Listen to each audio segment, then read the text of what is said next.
stop buying new equipment, and what you should do if you have gas. Hi, welcome to Beyond the Science Podcast. GAS is a short acronym for Gear Acquisition Syndrome, which I do have and I'm a victim of. And not to make it sound like it's like a traumatizing thing. It's literally just the impulse buying of gear when you think you need it to actually perform what you do, right? Kira, do you have anything to say about that? First of all, I think you're gonna take this topic right on over because you definitely have this problem. Some would say as a problem, but I mean, it's not always a problem. It's a problem if you don't have the money and you're spending money you don't have. But you clearly have the money to do it. I mean, you're still a functioning human being. You're not spending money to the point to where you don't have a place to live and you don't have the means to do anything. Right. And you use the equipment, but it's just But I guess where it comes down to is I guess earlier when I was starting out my career, I had to buy everything. I remember maybe 7 years ago, I got my not my first credit card, but my first really high limit credit card, and I went nuts. I remember spending at least 10 grand on everything. How long did that take you to pay back? Probably a year. That's crazy. Yeah. But what I was saying is that it does come to a certain point where how do you actually, you don't stop it completely, because I still do have it when I see things, but I know how to limit it from what I used to. Back then I used to be a lot worse than what I am now. And one of the ways to do it is really focus on what the gig is about. For me, it was normally about buying the equipment so I can do this craft, right? So what I would do is, before purchasing anything, see what the gig requires me to do, right? Whether I need new equipment or not, or whether I need to do it. And then the second thing would look at, well, if I have this equipment, would it make my life easier, or is just an inconvenience? Do I need it for a convenience factor, or do I actually need it, right? So sometimes you actually look to it and realize that you don't actually need it, you just want it, right? And that's what I noticed most of my gigs required, right? And honestly, it wasn't even until maybe last year that's when I started to invest in more cameras, because for a long time I'd only had one body, right? But I would buy unnecessary gears and equipment, for example, a stabilizer, when I wasn't even doing that many videos. Mm-hmm. I remember I went nuts on the stabilizer. It was the Ronin M at the time, the MX, because I remember that was the one that they used to fly on helicopters and whatnot, right? I got that so I can do some steady shots of cars and stuff like that, but I don't even take videos of cars. No, you don't. Right? And I really wanted to get into doing some more movie stuff, and trying to get more film and live action stuff, and being at a steady place, and being able to do those kind of camera works. But I realized I only use them on commercial work, right? And not even that. I noticed that most of the time I would just use you just freehand it, right? So most of the time it was useless, right? So that's what I mean, trying to figure out what it actually, it's more of a need it's more of a want than an actual need. And when you absolutely need it, then I don't say justify it, but find gigs that will actually pay out for these equipment. Mm-hmm. So that's what I started getting better at, is having the gig pay for the equipment rather than me buying the equipment for the gig. And you realize quickly that you end up not sacrificing too much out of it. You end up keeping something at the end of the day in your pocket, but at the same time you're able to keep getting new equipment. Mm-hmm. And it really comes down to getting over that mental hump of thinking that you need the equipment to perform well and to do a good job and to complete the project in an efficient and really well done way. And You truly do not need, like we were talking about this with Vito. Like he was saying, he was using a 13 or 14-year-old camera for Oh, absolutely. however long before he switched. And I've been using the same camera body and pretty much the same lens for like 5 years now, and it does me solid every time. So yeah, realizing that you don't need it, it's just something that can help you in certain situations for certain gigs, but it's not something that you absolutely need to buy. Right. And if you do need to buy it, like for me, because I'm on the defense where I have it, so I can't really say, oh, like just cut it out. No, like I know the real issue and like the dilemmas that come behind it. So like what I try to do is, let's say I want a new camera body, I'm just gonna try to sell the first one so I can get the old one, new one. So that way, like, I'm not like suffering as much, and like at least I'm putting like a significant amount of the deposit from the old camera bodies, right? And not only that, like, let's just say like you want it, right? And I tried to do this with everything I have. So if you look at my Amazon saved item list, there's a lot of expensive stuff on there, right? But I realized a quick way to really see if it's more of a need than a want is that you save it, revisit in a week, and still see if like it's a need or a want, right? Because majority of the time, like with like gigs I get, right, I'll figure out if like I absolutely need it or not, right? And if it's there on my like shopping cart list, I'm like, all right, then I actually do need it. Let's get it, right? But gear acquisition syndrome sometimes does come in handy when it's like not cheaping out on the actual equipment. So it could be like a benefit too. So it's not like necessarily a bad thing, but it's also knowing when it gets too much out of hand, right?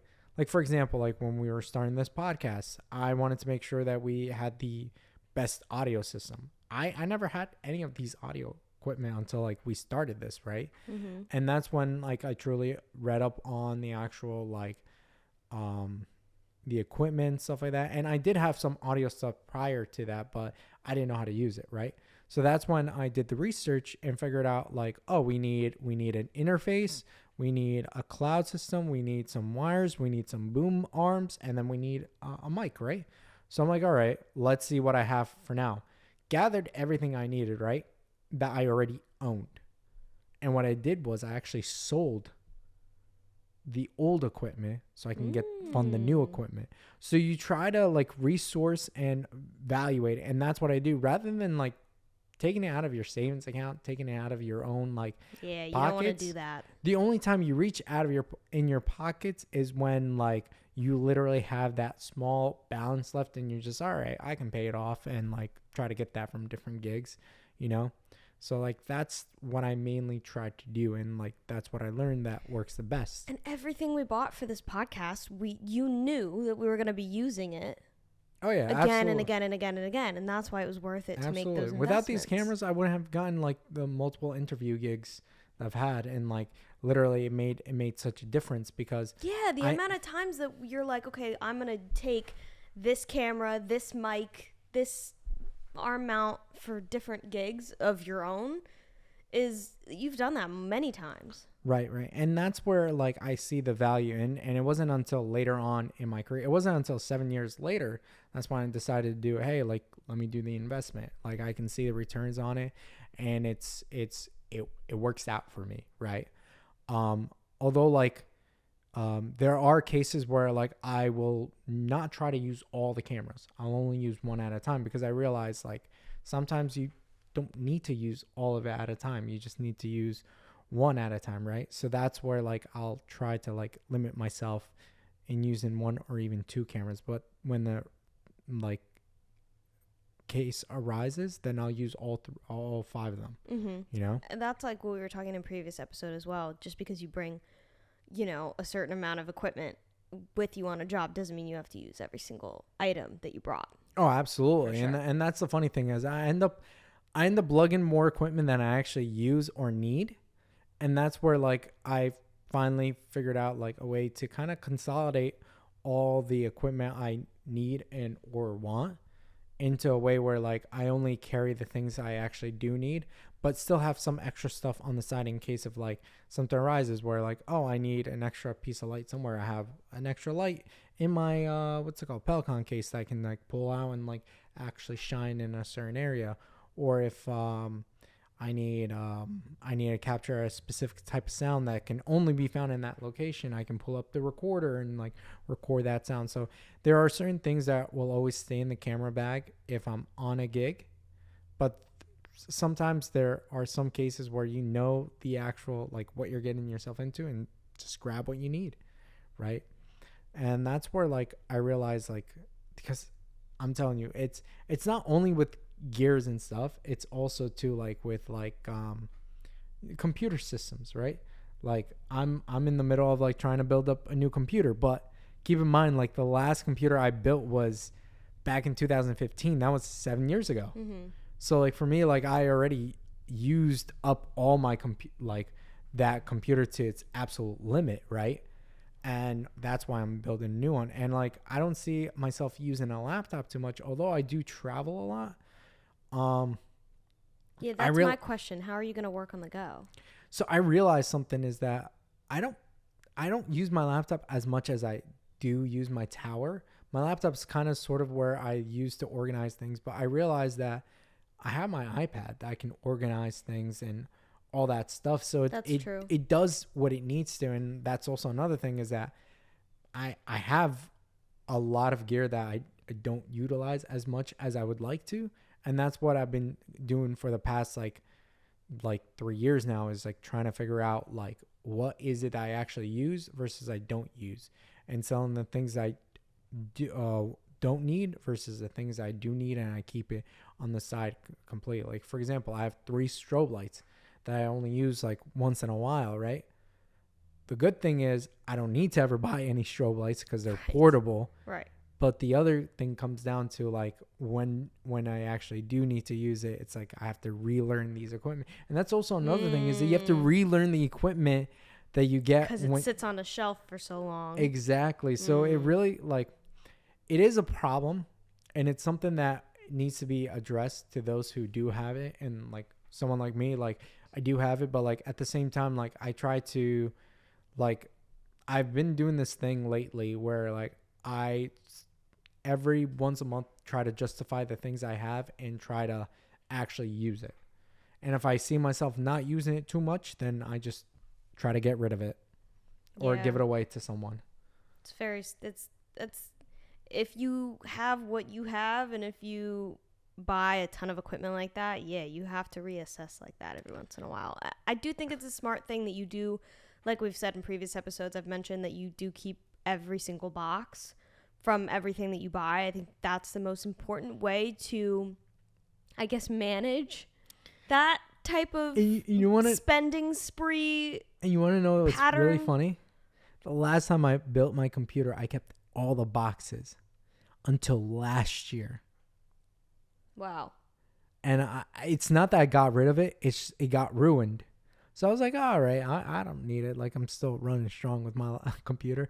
Comes and bites me right in the ass the year next. But wait, how would you have sold parts from a 7-year-old computer? Some people will be willing to buy parts. Oh, interesting. Yeah. The more you know. Yeah. No. The great thing about like computer parts, right? Although they become obsolete, you can still repurpose them to do something. Like for example, building a server. Yeah. Like you can use old computer parts to build like a server that like you would normally not want to buy like the like best thing. You just want something to run, so it makes sure to read the memory that's on there and all the files and stuff like that just sit on the shelf. So which is funny because I just took down my old server and like I'm using the old computer parts to put in this server versus like using what's in that old server. So I'm like trying to repurpose like yes, I'm getting the new stuff, but I'm also repurposing the old to kind of continue to be with me and relevant with me. So it's like it comes down to first admitting that it's a problem because there are some people out there, including me in the beginning, where I did not see it as a problem. I saw it as just like, oh, I have to have it.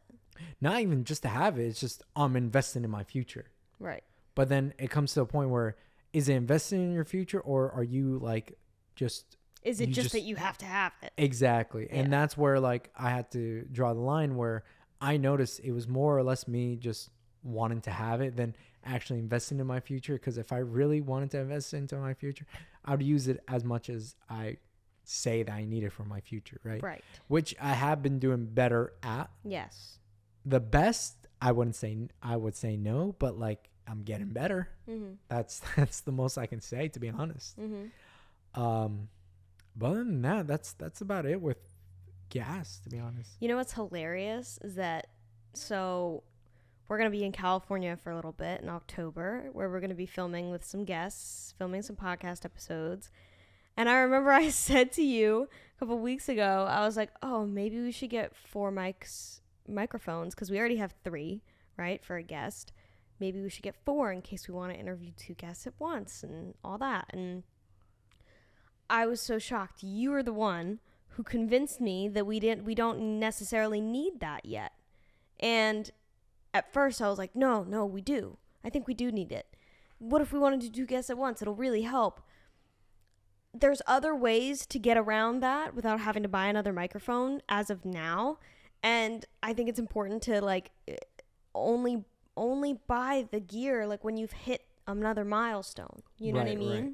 Which is funny because, like, if you remember that same conversation, I was convinced afterwards. All right, I'll get another one. yeah, exactly. And now I'm coming back around, don't saying like maybe we don't actually need it, you know? Yeah. So like, just to stay in context, because like it does shed like, okay, I learned, but at the same time, I'm like, yeah, we do need it. You're still easily convinced. I'm easily convinced. So it's still a real problem, but at the same time, like. The funny thing is that I was actually looking into getting a second mic to do other stuff. So I'm not the one who's easily like, I don't have this problem. I've shot with the same camera and the same gear. I have very minimal equipment. I don't have a lot of equipment. I've actually gotten, asked before like, oh, is this it? Is this all you're bringing to this project? And I'm like, yeah, this is all I need. Like that's who I am as a creator and as a person. But there are some aspects where regardless, you need certain equipment. And so it's just determining what you actually need versus what you want. And, Yeah, and my problem is it's more of a want than a need. Right. So, with those who have gas, just less gas and more thinking. Less gas, less problems. Yeah. Volume and pressure. Think of it that way. But jokes aside, try to make a list of the things that you actually do need for a certain gig and see what you can eliminate. Try to eliminate as much as possible than trying to convince yourself that you absolutely do need it to perform the task that you need it for. And with that being said, thank you for watching. Thank you for listening. If you liked what we did talk about, or you want to comment down below, make sure to hit that comment button and start to comment down away, as well as the subscribe button, and as well as the bell notification to know when we do post, and as well as the Instagram, the Twitter, and the Facebook, and as well as the 2 videos that are on our faces currently to know or hear our past videos or episodes. And with that being said, less gas and more volume and pressure. There you go. No, that made no sense. That didn't make sense. That makes no sense. Don't get gas. That's it. And we'll see you all next time. See you next time. Bye-bye.